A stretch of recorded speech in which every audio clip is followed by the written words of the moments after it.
Baiklah, di sini ada beberapa alat yang harus kita persiapkan. Yang pertama itu ada tempat sputum atau tempat dahak. Yang kedua ada handscone. Yang ketiga ada masker. Yang keempat yaitu gelas yang berisi air hangat.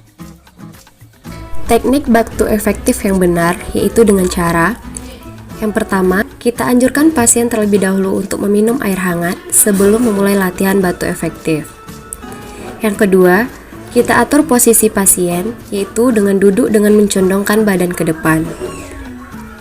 Yang ketiga, kita anjurkan pasien tarik nafas dalam melalui hidung dan hembuskan melalui mulut sebanyak 4-5 kali.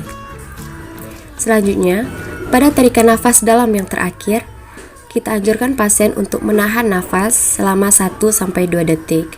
Lalu, kita anjurkan pasien untuk angkat bahu dan dada dilonggarkan serta batukkan dengan kuat dan spontan sampai dahak keluar. Selanjutnya kita lakukan berulang kali sesuai kebutuhan.